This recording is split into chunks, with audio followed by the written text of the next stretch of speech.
नमस्कार।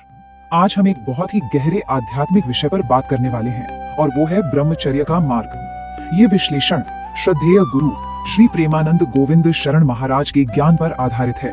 तो चलिए इस पवित्र रास्ते के रहस्यों को समझने की कोशिश करते हैं। महाराज जी एक बहुत ही शक्तिशाली बात से शुरुआत करते हैं। वो कहते हैं कि ब्रह्मचर्य इतनी नाजुक चीज है कि सिर्फ सोचने भर से, सिर्फ एक गलत विचार से भी टूट सकता है। इससे ये साफ हो जाता है कि असली लड़ाई शरीर से पहले मन में लड़ी जाती है। तो इस रास्ते पर चलने के लिए सबसे पहली चीज है इसका सही मतलब समझना। ब्रह्मचर्य का मतलब लोग अक्सर सिर्फ शारीरिक संयम समझ लेते हैं, लेकिन इसका असली मतलब इससे कहीं ज्यादा गहरा और बड़ा है। तो ब्रह्मचर्य का असली मतलब क्या है? इसका शाब्दिक अर्थ है ब्रह्म में रहना, मतलब एक ऐसी स्टेट में रहना जहां हमारा हर काम, हमारी हर सोच, हमारी सारी इंद्रियां, सब कुछ उस डिवाइन पावर के साथ जुड़ा हुआ हो। यह सिर्फ कुछ नियमों को फॉलो करना नहीं है, ये जीने का एक तरीका है। अब ये बात बहुत ही कमाल की है। महाराज जी एक बहुत पावरफुल एनालॉजी देते हैं। वो समझाते हैं कि हमारा मन एक मथानी की तरह काम करता है। जैसे मथानी से दही को मथकर मक्खन निकलता है, वैसे ही वासना के विचार हमारे खून को मथकर वाइटल एनर्जी यानी वीर्य बना देते हैं, जो फिर नष्ट हो सकता है। मतलब ये साबित होता है कि असली जंग तो दिमाग में ही है। अच्छा, तो अब जब ये समझ आ गया कि असली लड़ाई तो मन में है, तो सवाल ये उठता है कि इस लड़ाई को लड़े कैसे। चलिए देखते हैं कि इस सिद्धांत को प्रैक्टिस में कैसे लाएं और अपने मन को कैसे सुरक्षित रखें। तो मन को भटकाव से बचाने के लिए महाराज जी कुछ बहुत ही प्रैक्टिकल तरीके बताते हैं। ये एक तरह से मेंटल सेफगार्ड्स हैं, जैसे कि जिससे अट्रैक्शन हो उससे बात न करें, ऐसी कोई भी चीज न देखें जिससे वासना जगे, अकेले में भी कोई सेंसुअल एक्टिविटी न करें और फिजिकल प्रॉक्सिमिटी से भी बचें। सीधा सा नियम है, उस चिंगारी को हवा ही न दो जो आग बन सकती है। और यहाँ महाराज जी एक बहुत बड़ी चेतावनी भी देते हैं। वो कहते हैं कि माया आपका व्रत तोड़ने के लिए बिल्कुल सही मौका देगी। सामने एक ऐसी सिचुएशन आएगी जो देखने में बिल्कुल सेफ लगेगी, जिसके कोई बुरे नतीजे नहीं दिखेंगे। यहीं पर असली परीक्षा होती है। मन को कंट्रोल करने के साथ साथ हमें उस शरीर का भी तो ध्यान रखना है जिसमें ये मन रहता है। तो चलिए अब बात करते हैं कुछ फिजिकल और डाइटरी नियमों की, जो ब्रह्मचर्य के अभ्यास को एक मजबूत फाउंडेशन देते हैं।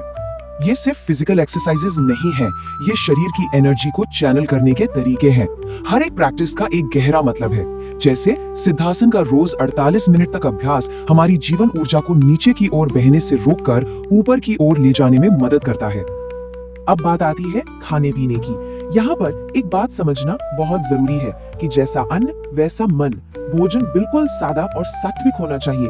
खट्टा, बहुत मीठा या भारी खाना नहीं। खुद को एक मरीज की तरह समझना है जो सिर्फ जिंदा रहने के लिए खाता है, स्वाद के लिए नहीं। और एक बहुत ही प्रैक्टिकल बात जिसे लोग अक्सर अनदेखा कर देते हैं। महाराज जी कहते हैं कि अगर शरीर में कब्ज है, कॉन्स्टिपेशन है, तो ब्रह्मचर्य का पालन करना बहुत बहुत मुश्किल हो जाता है। मतलब शरीर का साफ होना मन के साफ होने के लिए जरूरी है। अभी तक हमने जिन चुनौतियों की बात की वो तो सदियों से साधकों के सामने थी, लेकिन आज के जमाने में एक बहुत बड़ी बिल्कुल नई चुनौती है जिससे हर साधक को जूझना पड़ता है। जरा सोचिए, आज के स्पिरिचुअल सीकर के लिए सबसे बड़ा खतरा क्या हो सकता है? एक शब्द में जवाब है मोबाइल फोन। ये हर वक्त हमारे पास रहता है, खासकर रात के समय।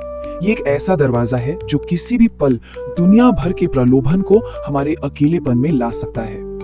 और इस खतरे को समझाने के लिए महाराज जी एक जबरदस्त मेटाफर देते हैं। वो कहते हैं कि आध्यात्मिक व्रत रेत के बांध जैसा होता है। एक बार टूट गया तो उसे दोबारा बनाना लगभग नामुमकिन है। और फोन जैसी चीज एक पल में सालों की मेहनत पर पानी फेर सकती है।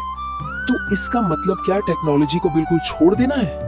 नहीं महाराज जी, इसका भी एक बड़ा प्रैक्टिकल सोल्यूशन देते हैं। वो कहते हैं कि एक सिंपल डिवाइस रखो जिसमें इंटरनेट सर्च ना हो, किसी और से उसमें स्पिरिचुअल कंटेंट डलवा लो और सिर्फ उसे सुनो, कोई पर्सनल इस्तेमाल नहीं। तो हमने मन की बात की, शरीर की बात की, मॉडर्न टेक्नोलॉजी की चुनौतियों को भी समझा, लेकिन इन सबके ऊपर एक चीज है जो इन सभी नियमों की रक्षा करती है, एक अल्टीमेट सेफ्टी शील्ड, और वो है ईश्वर के नाम का निरंतर जप, नाम जप।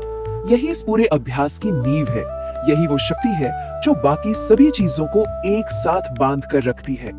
महाराज जी साफ साफ कहते हैं, अगर नाम जप चल रहा है तो सब कुछ मैनेज हो जाएगा, लेकिन अगर नाम जप छूट गया तो सब कुछ खत्म हो सकता है।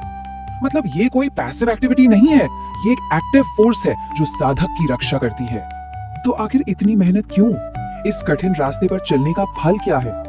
फल है मुश्किलों को सहने की इमेंस कैपेसिटी, तारीफ और बेइज्जती से कोई फर्क ना पड़ना, और एक ऐसी गहरी आंतरिक शांति और खुशी जो किसी बाहरी चीज पर डिपेंड नहीं करती। तो हम आपको इसी सवाल के साथ छोड़कर जा रहे हैं, क्या आज के जमाने में गहरी स्पिरिचुअल प्रैक्टिस के लिए मॉडर्न टेक्नोलॉजी को पूरी तरह से छोड़ना जरूरी है, या फिर कोई बीच का रास्ता निकाला जा सकता है?